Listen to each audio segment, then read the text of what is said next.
We're going to continue our series this morning that we began a few weeks back, the Master's Sign. And we started looking at different signs that John wrote about, that Jesus did on the earth when he talked about when he's trying to talk about Jesus as being the Son of God and to prove that Jesus himself is God. 7 signs he chose very carefully and arranged them in a way that would help us to not only see Jesus. So John chapter 5 talks about the third sign that John wanted to show to us, which proves that Jesus is God. If the water turning into wine showed that he is a God of quality, last week we looked at him healing the son of the official who is from Capernaum. By healing him from a distance, it showed that Jesus is the God of longitude and latitude. He can do things even without being present there. That's what we saw last week. He's a distance jumper. This week, John shows that Jesus is the clock master, that Jesus controls time, that no time, no chronological sequence limits God's power. That's what John was trying to show to us from John chapter 5. Let's look at John chapter 5, verses 1 through 9. After this, there was a feast of Jews, and Jesus went up to Jerusalem. Now there is in Jerusalem by the sheep gate a pool in Aramaic called Bethesda, which has 5 roofed colonnades. In these lay multitude of invalids, blind, lame, and paralyzed. One man was there who had been invalid for 38 years. When Jesus saw him lying there and knew that he had already been there for a long time, he said to him, "Do you want to be healed?" In other translations, it says, "Do you want to get well?" The sick man answered, "Sir, I have no one to put me into the pool where the water is stirred up, and while I'm going, another steps down before me." Jesus said to him, "Get up, take up your bed, and walk." And at once the man was healed, and he took up his bed and walked. Let me pause there. I'll come back to the next few verses later on, if we have time. So we began this series, and I asked you to do 3 things. If you are looking for a miracle, I asked you to pray for a miracle. And that's one of the reasons why we put up a miracle wall, where I asked you to write down a miracle that you are expecting, you want to see in your life, and write it down there and start believing that God is going to do that miracle by the time we finish this series. Then I asked you to write down a miracle that God already did in your life. Write down and send it to us, send it to me, so that I can share that miracle with you. One of you had sent a mail talking about how when he prayed, people got healed, which was out of the blue. He never expected that he can pray and people can actually get healed. But he did pray and people did get healed. And that was a miracle that he has never expected to see in his life. Then I asked you to talk about the miracle that God did in your life with others. Because the more you talk and the more you share what God did in your life, the more your faith increases to see more miracles in and through your life. That's why I asked you to do those 3 things: pray, write, and talk about a miracle. But let's come back to this. Verses 1 and 2 said to us the background, what's happening in the context. Jesus has been traveling extensively. By the way, if you don't know, if you read the Gospels, you will find that Matthew, Mark, and Luke does not talk about the first year of Jesus' ministry. Matthew, Mark, and literally don't have any story to write about the ministry of Jesus of the first year. When Matthew or Mark or Luke started off talking about Jesus' ministry, except for the baptism, they talked about Jesus' ministry from the second year. It's only John who talks about the first 1 year of ministry of Jesus. That's what you see chapter 3, chapter 4, and chapter 5, where Jesus goes to a Passover feast in chapter 3, then comes back to Cana, Galilee, that is. On the way, he talks to Samaritan woman, changes her life, changes the entire village of Samaria, the village that this woman is part of. And then he goes to Cana to heal the son of the centurion, the nobleman. 1 year finished in Galilean ministry, then again he's come back. After 1 year, chapter 5 is almost after 1 year, Jesus is back in Jerusalem for another Passover. He comes back for a feast, then he stays back till he finishes the Passover, then goes back to Galilee again. That's what you'll see in the next few chapters as you go on reading. So John wrote the entire first year in first 3 chapters, 3, 4, 5, in 3 chapters, what Jesus did in the entire first year. And so this took almost at the end of the first year of Jesus' ministry. When Jesus came back to Jerusalem, he went straight to a place near to the sheep gate called Bethesda, which in Aramaic it's called Bethesda, which had 2 pools. Modern archaeological excavations show that there are 2 pools, not just 1 pool, but there are 2 pools with 5 colonnades, 5 roofs that are forming like, for shade for the people who are there to be healed.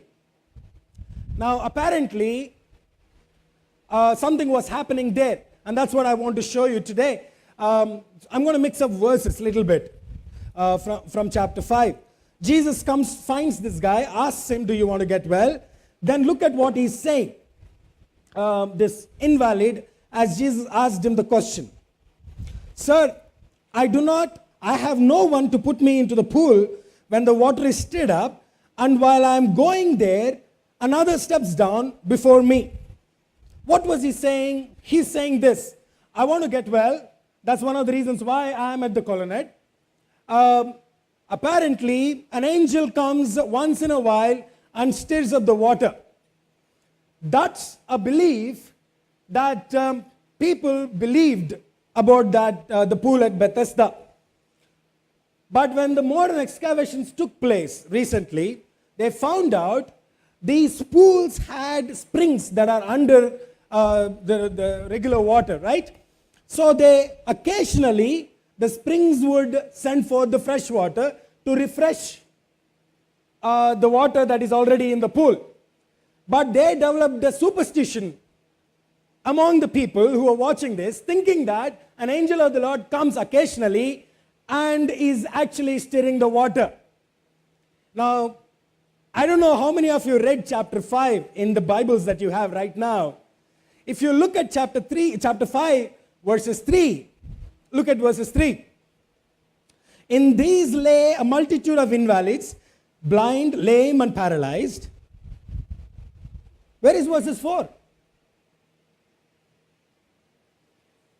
Only those of you who have NKJV have 4th verse. None of you else. Nobody else has verses 4. Did you realize that? Somebody wrote an article saying, where is the 4th verse? And so I happened to read the verse 4 and find out what's happening there. Verses 4 apparently was included in the John's Gospel almost 3 centuries later as the Greek New Testament is being copied. Now we have Xerox machines, or at least we have printers now. Nobody is using Xerox machines anymore. But 2,000 years back, or at least let's say 1600 years back, there are no machines. People are the machines. People would copy things, right? So somehow this verses 4 had added up between 3 and 5. That's what you see in your footnotes. If you have footnotes, if you have a study Bible, they say earliest manuscripts do not have verses 4. That means after 19th century, when the King James Version was translated, verses 4 was there. That means the Greek New Testament did have that. But in the 19th century, that is the 20th, 2000s, or 19th century, whatever you call it. I don't know, how do you call it? 20th century, when the excavations began to take place in the Qumran cave, scrolls have been found, Dead Sea Scrolls have been found. The New Testaments, the original, the most closest New Testament manuscripts were found. And in those manuscripts, this verses 4 in the John's Gospel wasn't there. Now you are educated, so therefore I'm educating you. If it was not, I wouldn't have talked about this at all. Okay? If you didn't never bother to look at verses 4, don't even bother about it. But the whole idea is that somehow at a later stage, this verse 4 was added by the translators. Maybe because they did believe that there was a tradition that the angel would come down and stir up without knowing the scientific fact, scientific reasoning behind that. So that's why the new translations removed that, saying that the earliest manuscripts do not have it. Okay? That's the reason why we don't have verses 4 there between. But nobody is manipulating anybody. That's why all the translations do use a footnote saying the earliest manuscripts do not have verses 4, which say that the angel would come and stir up the water. Right? Is it okay? All right, so you have good enough explanation. So it apparently is a superstition. And people believed it. In Southern California, in the city, I think it's in San Francisco. That should be in Northern California. They had, in a school district, they did an experiment with students and teachers. The school district picked up 3 teachers and called them to the office. The district officer told them, well, you are the 3 best teachers that we have in the entire district. We are going to give you 90 students that we picked up in the entire district who have a very high IQ. What we want you to do is that you give everything that you can to these 90 IQ students so that they can perform better than what they are doing right now. So the best teachers had the best of the students. And they spend the entire year only teaching these 90 students who have a high IQ. A year later, these 90 students did perform better than everybody else in the entire school district. In fact, they did 20% better than the others. At the end of the year, after the results came out, the district officer had called them to his office, all 3 of them, and they come here with all excited because their students have performed well. And while they are waiting for him to appreciate them, he looks at them and says, well, I've got a confession to make to you. Truth is, these 90 guys are not the ones with the high IQ. In fact, we just randomly picked up 90 students and gave them to you. So the teachers were feeling really good now. If they had 90 IQ students and who did better than what they were, it would have been one thing. But now they've got 90 run-of-the-mill students who actually did better than everybody else because of their teaching. So they were really, really, really excited, and they were waiting for appreciation. And then he sheepishly smiled and told them, you 3 are not the best of the teachers that we've got in the school district. Isn't it really interesting? We get what we expect. Our assumptions, for better or for worse, determine the outcome of our life. Remember, this is the first lesson that you got to take. Our assumptions, for better or for worse, determine the outcome of our lives. Many of us live by assumptions. We look at things, we assume things, and based on those assumptions, we then determine the course of our actions and the life completely. So, if the assumptions are good, and we make many assumptions in our lives, and truthfully, most of them are false. I actually think the opposite of belief is more than just unbelief. I think the opposite of unbelief is false belief. If you have false assumptions about God, false assumptions about life, false assumptions about your faith, then that's how your life's journey is going to be determined. Imagine all these multitudes of invalids who do not move from the colonnades for years together because they had one false assumption that only when the water stood up they can get healed. That's the box in which they lived. Let's call that 4 feet by 2 feet world. I don't know if you know this, we all live in this small world. This is where our life revolves around. We lay our world and we sit there, and that's our world. For 38 years, we don't move from this 8 square feet world. We are never moving out of this, so therefore we never actually experience a miraculous thing in our lives. For the people who are sitting there, they are constrained by false assumptions.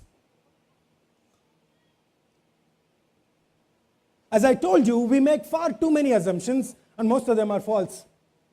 Case study. In 2 Kings chapter 5, you see a guy called Naaman, a Syrian commander, who somehow, probably it was divine appointment that he would get leprosy. Maybe God allowed leprosy for him to have, so that this man can experience a miracle, and then all that, the course of history could be changed after that. So this man contracted leprosy, developed leprosy, and he's looking for a solution. His servant girl, we have all been to Sunday school, where the servant girl actually gave a gospel to him, saying that there is somebody who can heal you. Why don't you go to him and get healed? So the Syrian commander expected, as he traveled to the place where Elisha was in, hoping that Elisha would somehow heal him. He is also taking along with him a lot of gifts and all that he would normally do for his God. And as he took them and went all the way to meet Elisha, look at the conversation that took place between him and Elisha. But when Elisha, the man of God, heard that the king of Israel, so Naaman came with his horses, verses 9, chapter 5, verses 9. So Naaman came with his horses and chariots and stood at the door of Elisha's house. Now Elisha did not even get up from his office room. He did not go out to meet this guy. Look at what he did. And Elisha sent a messenger to him saying, "Go wash in Jordan 7 times, and your flesh will be restored, and you shall be clean." That's the solution Elisha gave to Naaman. Now look at Naaman. That's the point that I was trying to drive at. But Naaman was angry and went away. Look at what he's saying. "Behold, I thought that he would surely come out to me and stand and take a magic wand and do something with his hands and cure me away." That's what he's trying to say, actually. He would just simply wave his hands and I would get healed. You saw the box? 8 square feet inch wall, as a world in which he's living in. We all live in the superstitious world. This day is good, that day is bad. Only this day I've got to do this. I don't think I should do it on the other day. We look for good days. I don't want to do anything on the 13th day of the month or whatever. If the 13th day comes on a Friday, nothing doing.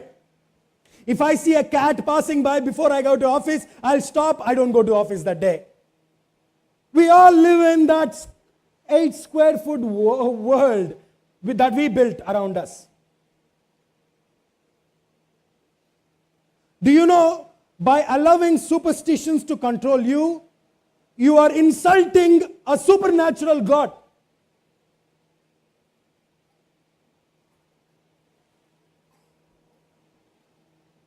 That's what's happening there. All the Israelites, they have seen how great their God is and what God can do, and yet they limited God to an angel coming. Angels are good, by the way.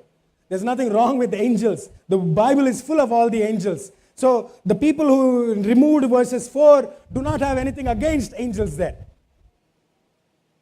Angels are very important in God's economy.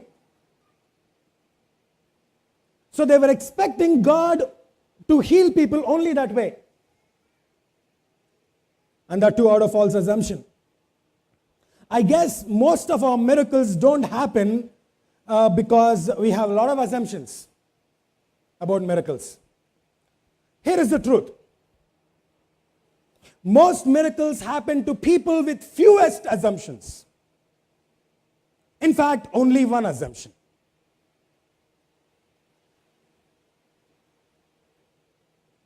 Case point, Joshua.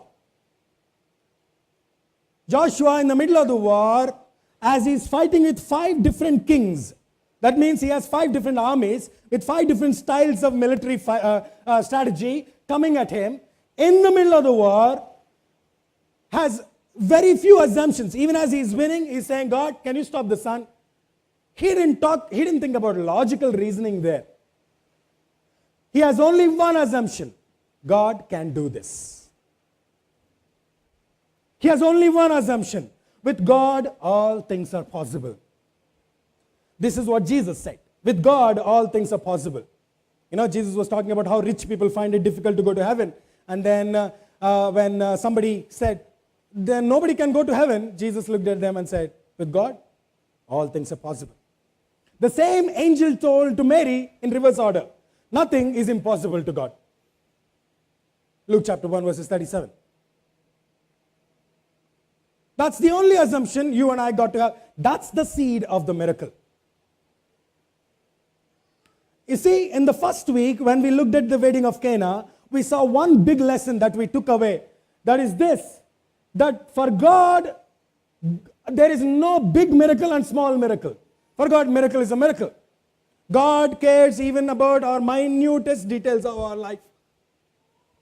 God is great, not because He does great things. God is great because He's interested in small things. That's what we have learned from the wedding of Cana.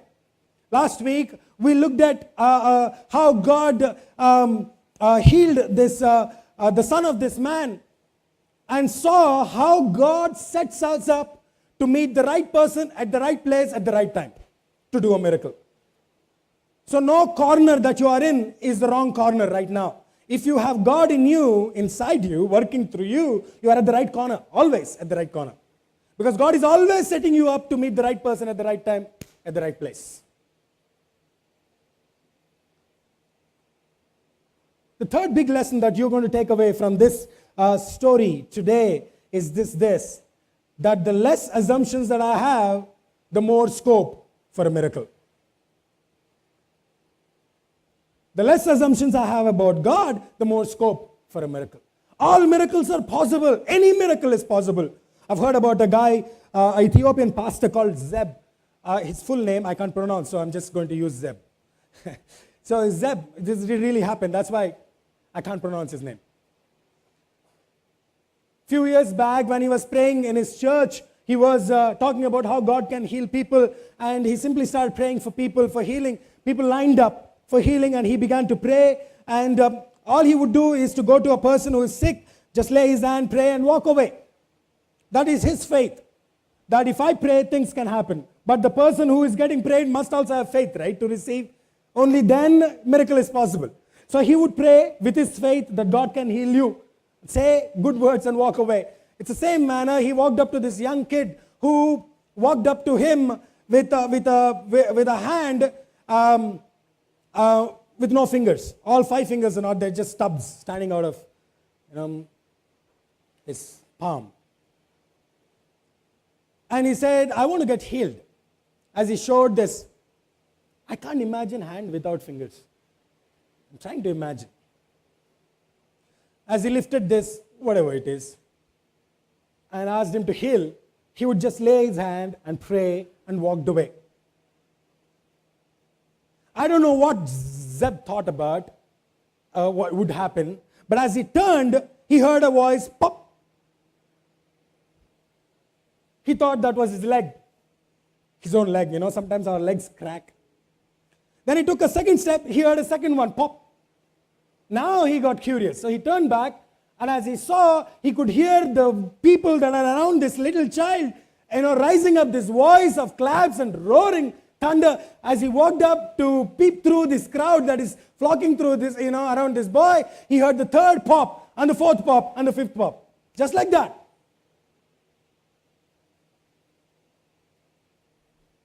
Not 2,000 years back, even today, things like that can happen.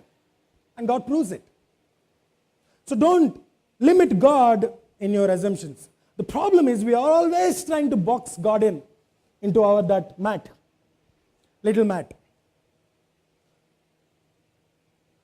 And we think God has to function only this way. I'm going to end the message with something else, the exact opposite rule with that when I come to the conclusion. But just remember that the only reason we don't experience miracles is because we've got too many assumptions. Maybe we've got to lessen our assumptions and have only one assumption, one expectation for God to do the impossible.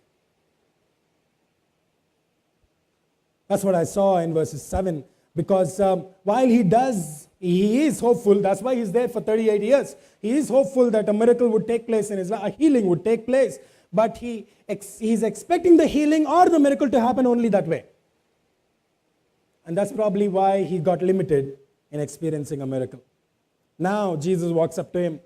Let's go back to the previous verse.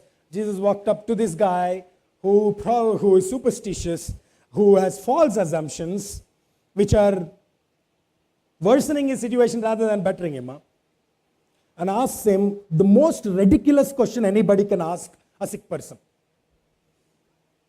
Do you want to be healed? Excuse me? Don't you think that's what I'm trying to do for the last 38 years? I want to get healed. I mean, he didn't say that though. But I still can't figure out how Jesus can ask questions like that. Jesus, if you, based on your translations, whichever translation you're reading, of your preference, there are 183 questions Jesus asked in the Gospels. Interesting. You got to really actually list them out, these 183 questions. And they actually cover a wide range of your life and faith and everything. And one of the most poignant and point-blank questions is this: do you want to be healed? Why did Jesus ask that question? I actually think Jesus set him up. It's not a ridiculous question. While it does seem like a ridiculous question to ask a person who really wants to be healed, at least looks like he wants to be healed. But I think Jesus purposefully asked that question because sometimes we wish things would happen, but we really don't want them to happen. You know, half of those miracles that you wrote down on those walls are wishes. You wish that they would happen in your life. You wish you get a promotion. You wish you get a prayer for godly girl to get married. But what you really want is something else, right? You wish. You see, most of the prayers that we offer to God are wishes that you wish would happen in a whim. Just like that, just like that, just like that. Like the Santa Claus coming down through the chimney and dropping off whatever you needed in a socks beside your Christmas tree. That's another false assumption, by the way. That's why Jesus had to ask him, do you really want to be healed? Do you really want to get healed? It's a twofold question, okay? The first one is, do you want so much that you are ready to change? Do you want the healing so much in your life that you want to change? The reason is, it's very easy to get acquainted with our 8 square feet world.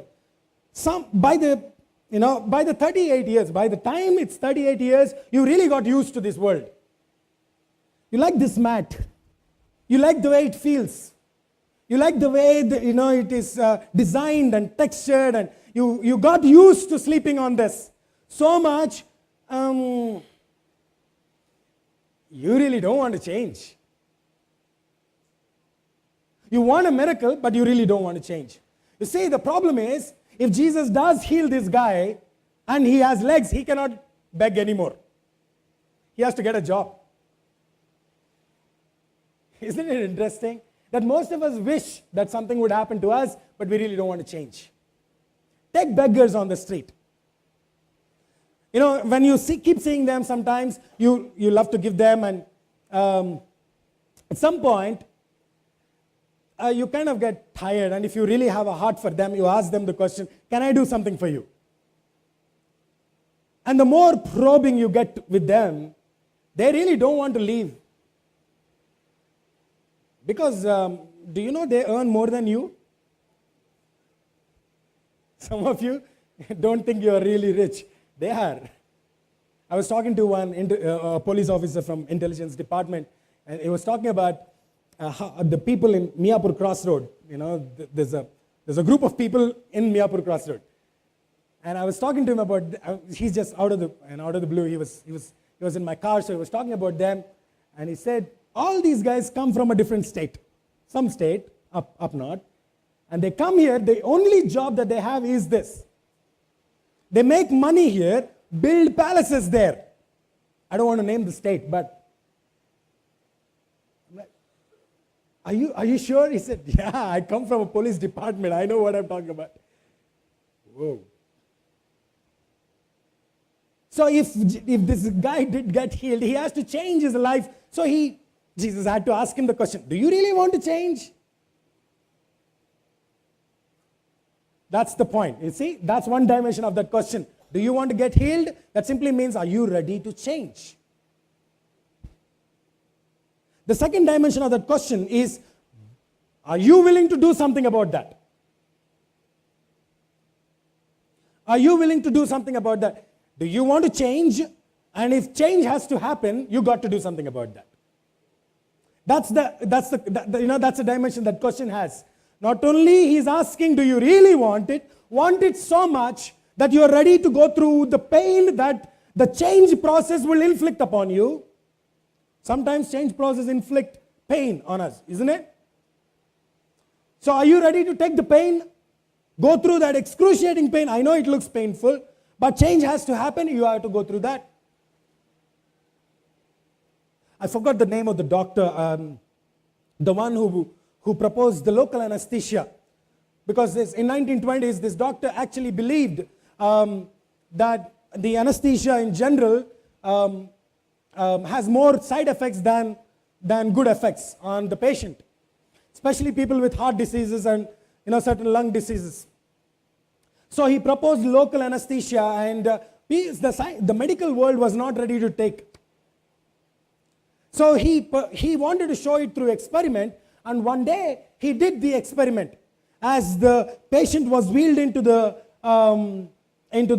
surgery, the operation theater, the wound was made. The anesthesia was given only at the place where the appendicitis is, and the wound was the stomach was cut, the abdomen was cut, and then the appendicitis was cut through and sutured and all that back.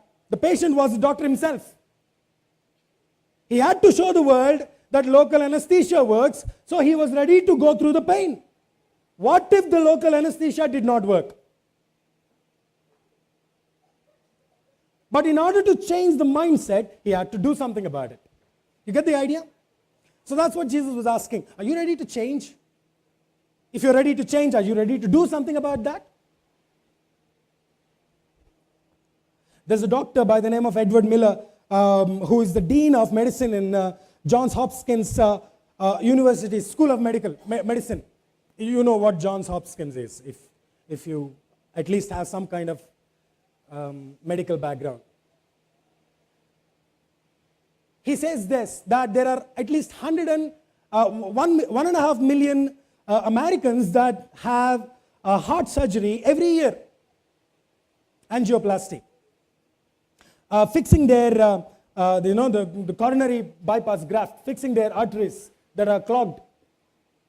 And he says this, that even though this is the most complicated operation that we do in order to set that, put that graft, coronary graft,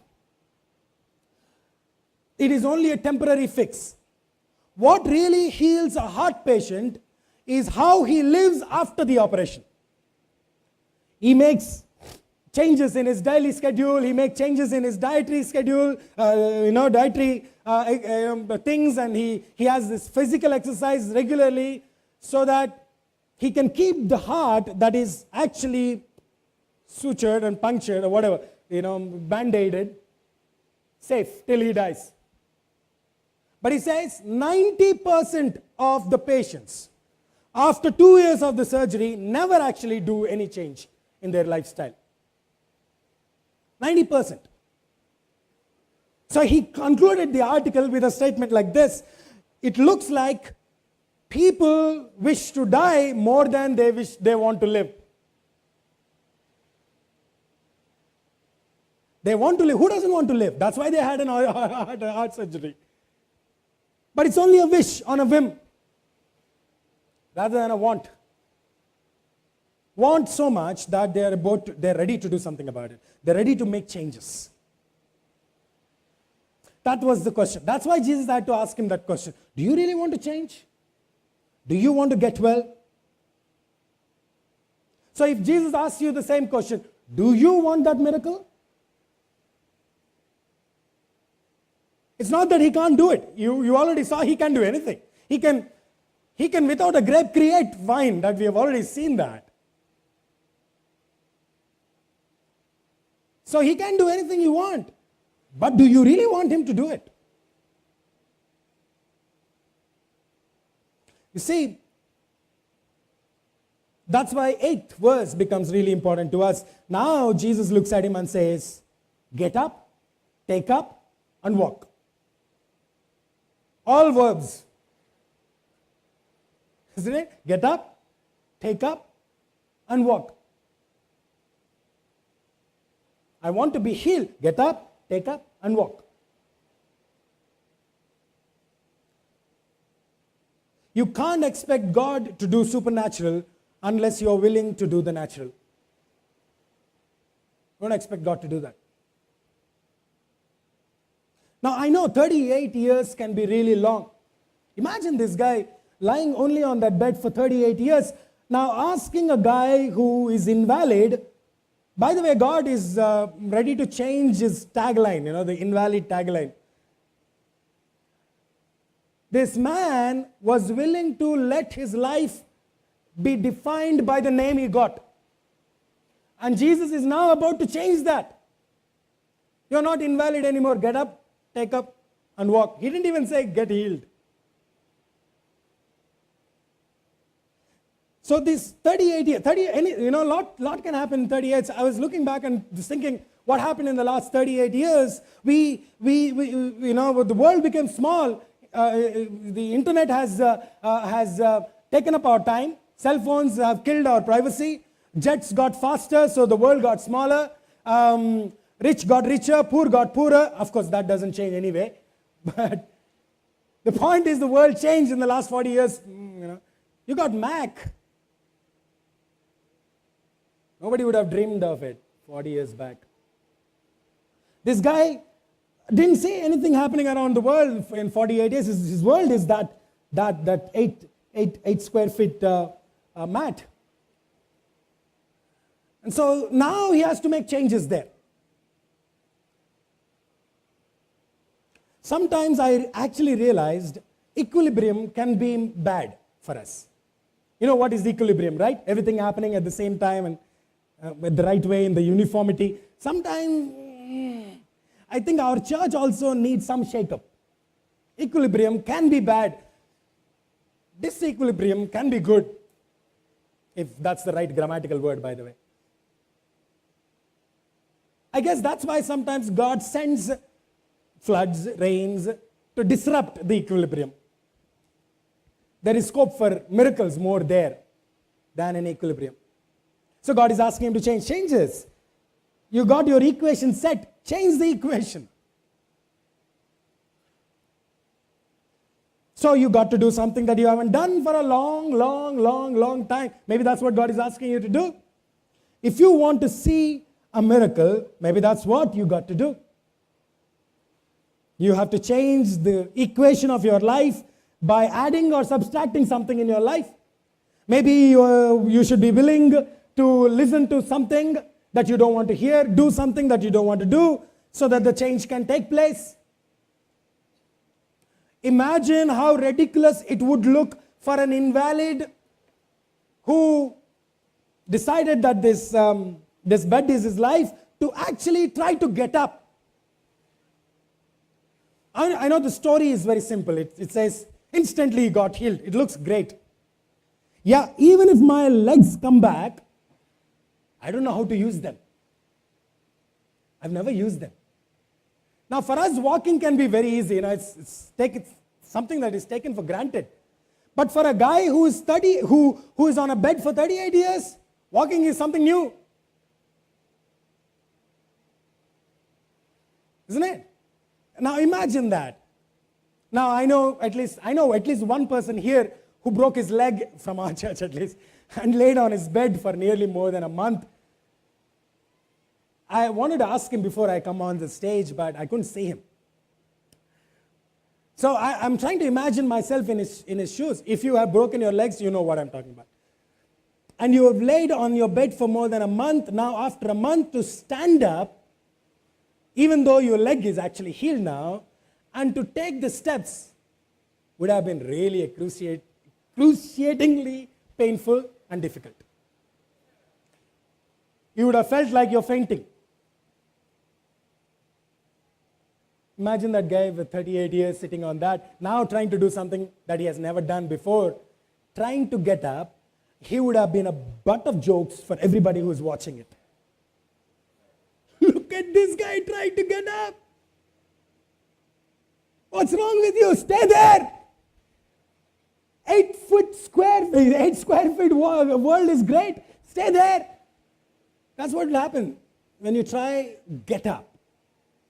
So Jesus had to wait to see if this guy actually is going to be ready to take the ridicule of the people around him. To get up, then to take up and walk. I don't know if you realized, almost all the miracles that we talked, at least the last 3 miracles that we talked, we saw that there is always a human element involved.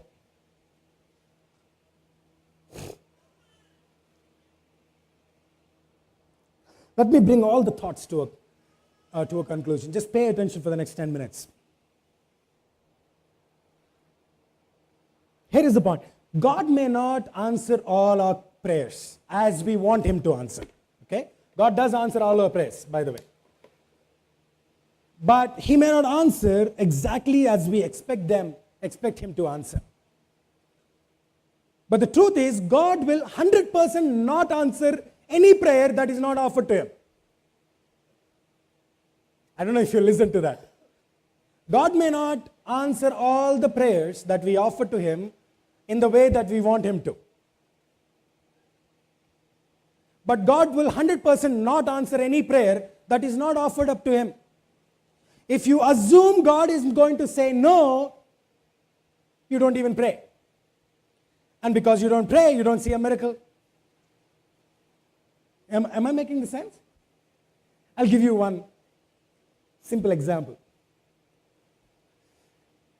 On the Friday, when we began to come to the church, it just started raining.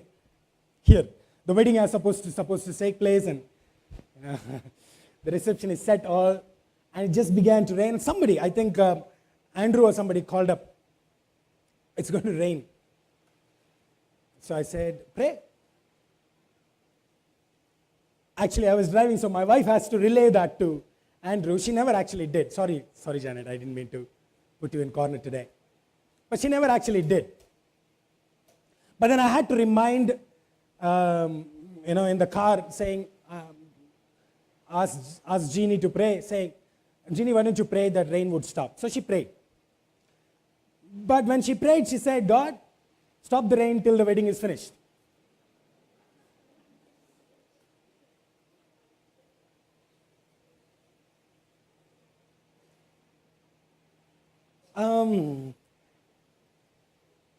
I think I put my point across to you.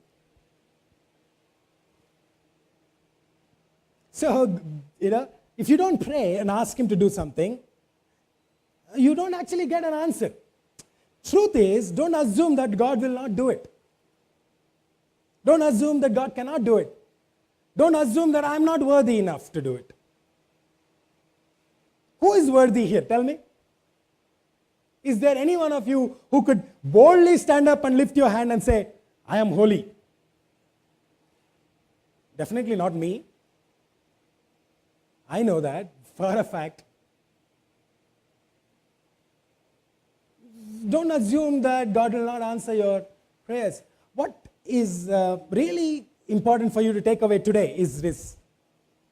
God is predictably unpredictable. Write it down. If you don't know what it means, go to dictionary and open it and read it. God is predictably unpredictable. You see, God loves to break rules. I'm going to show that to you. Verses 9, 8. Now that day was Sabbath.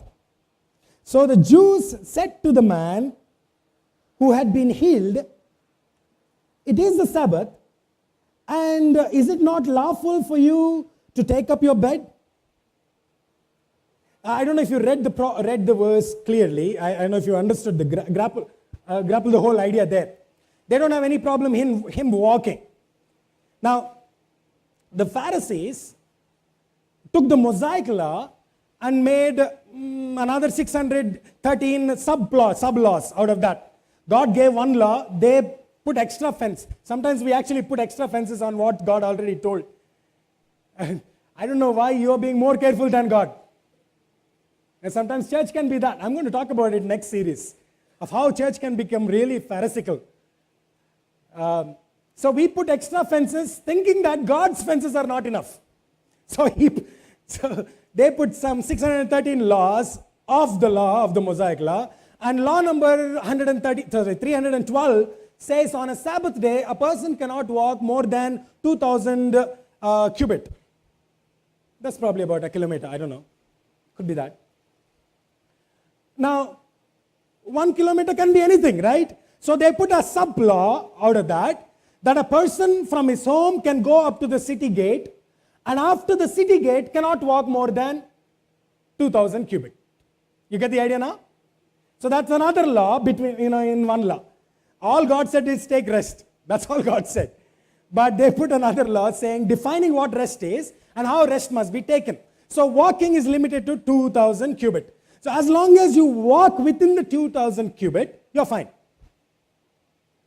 Now, taking up a mat and walking along with the mat is prohibited. That's a sub-law of the sub-law. That's why they're asking the question, why are you carrying it? They didn't ask him, why are you walking? Did you see that? They are more worried about this mat, this 8 square feet world of his, that they forgot to look at the legs.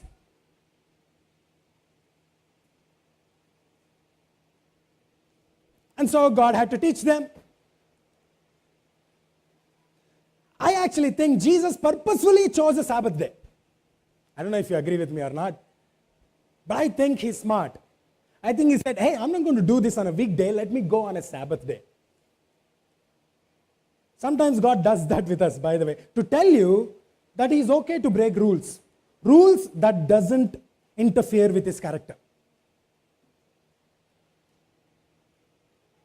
I'm okay to bend natural laws because God is above natural law.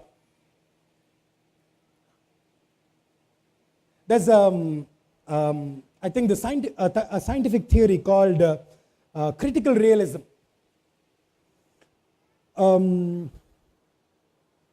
It basically proposes this, that there are a lot of unpredictable things that happen in this world, if you look at it critically. And the article began with this interesting thing, that on an average, children ask 125 prodding questions every day. If you have children, you know what I'm talking about.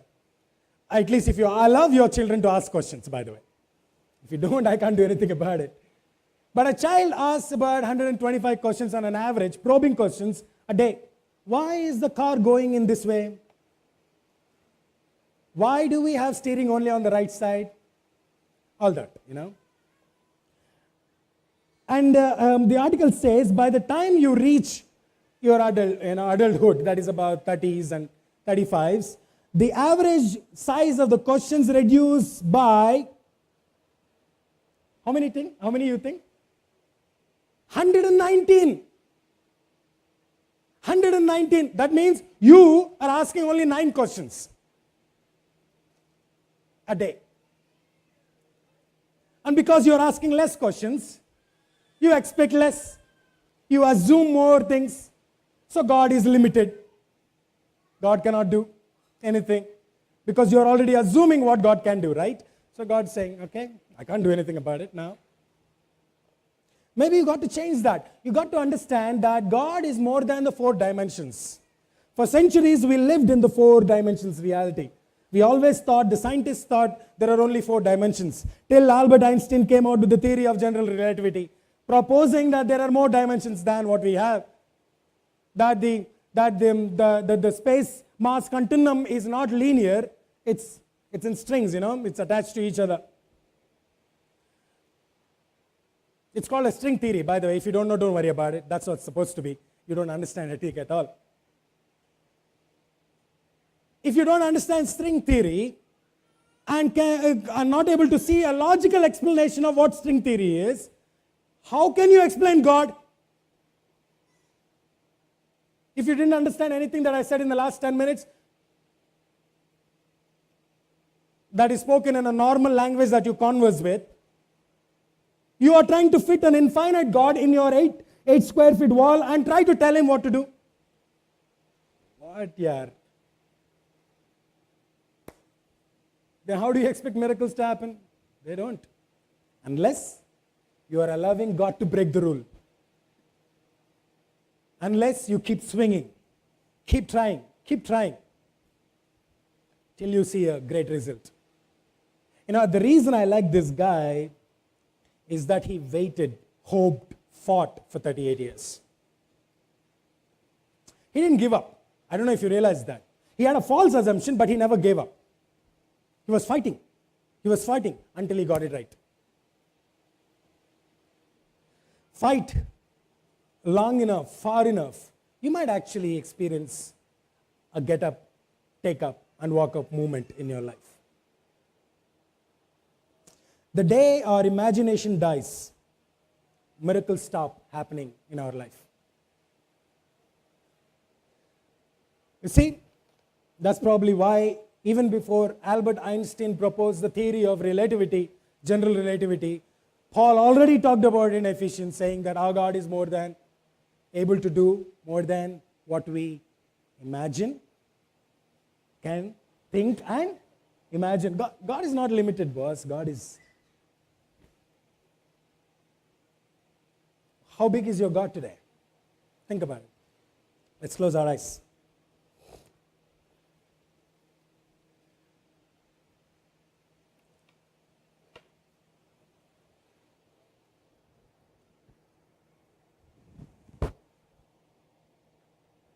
I want you to think about this. What false assumption is making you from reaching out and asking God to do a miracle? What false assumption is keeping you in your tracks, in your own chair, and is not allowing you to move forward? Maybe today is a good day to get rid of that. Maybe that's why God spoke to you and told you that He is a God who is predictably unpredictable. He is ready to break rules, if you believe. I know it might sound strange, but He is willing to bend rules.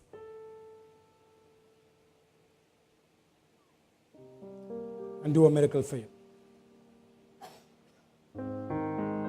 Would you pray and ask Him to forgive you for your false assumption, and then to help you have faith, to keep swinging, keep trying for 38 years.